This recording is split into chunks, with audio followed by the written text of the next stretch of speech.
Berjaya Land is setting its sights on the Kuala Lumpur-Singapore high-speed rail project as it ventures into the rail business. In a statement today, the group said it has established Berjaya Rail for this purpose and will initially engage in the request for information exercise conducted by HSR Corp.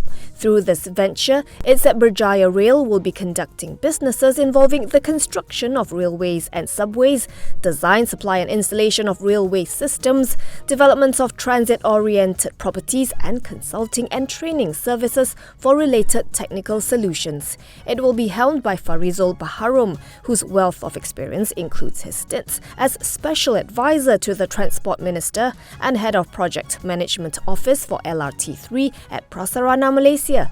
He was also formerly Head of Legal and Head of Cross-Border Rail at the Land Public Transport Agency.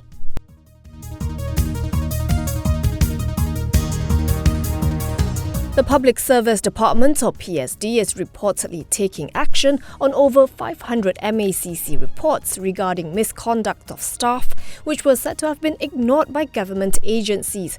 According to a Bernama report, Chief Secretary to the government, Tan Sri Muhammad Zuki Ali, said a special committee is looking into these reports, some of which were lodged over a decade ago. On May 9th, MACC Chief Commissioner Tan Sri Azam Baki said some government agencies had ignored the reports even though the graft buster had recommended that action be taken.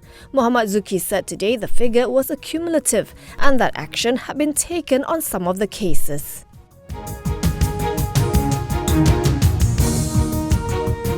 Messrs. Thomas Phillip Advocates and Solicitors have officially entered an appearance at the Shah Alam High Court in representing Prime Minister Datuk Sri Anwar Ibrahim in his defence over a suit filed by Tun Dr. Mahathir Mohamad.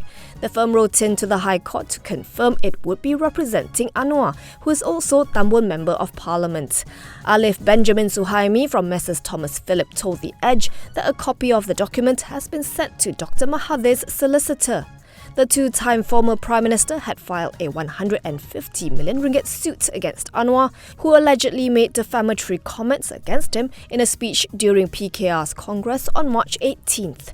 Dr. Mahathir is seeking 50 million ringgit in general damages and exemplary damages of 100 million ringgit, along with a public apology over the comments Anwar made with regard to the wealth purportedly amassed by the 97-year-old while he was in power, and an undertaking not to repeat the same or similar statements. The High Court has fixed May 31st for case management.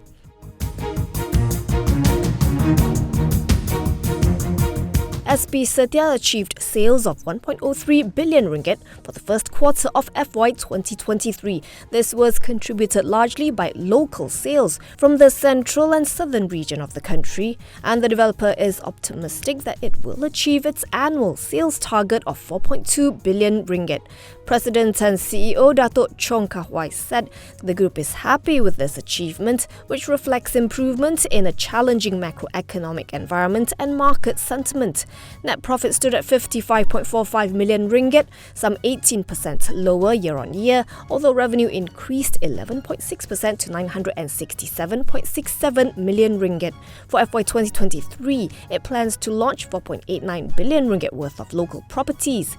It also noted that the recent overnight policy rates hike by Bank Negara Malaysia may add burden to new home buyers.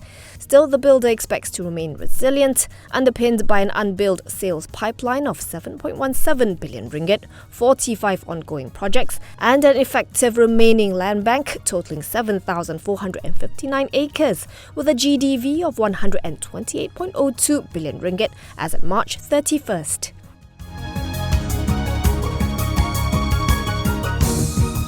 US President Joe Biden has reportedly vetoed a legislation that would repeal exemptions on American tariffs on imported solar panels from 4 Southeast Asian nations. According to a Reuters report, the waivers for duties on panels made in Malaysia, Cambodia, Vietnam and Thailand, granted by Biden in June 2022, are set to be in place for 2 years. Biden reportedly said the waivers will create a bridge while US manufacturing ramps up enough to supply the domestic domestic projects needed to achieve goals in fighting climate change. The report said top clean energy trade groups, whose members rely on cheap imports to keep their costs low, support the exemption and praised Biden's veto.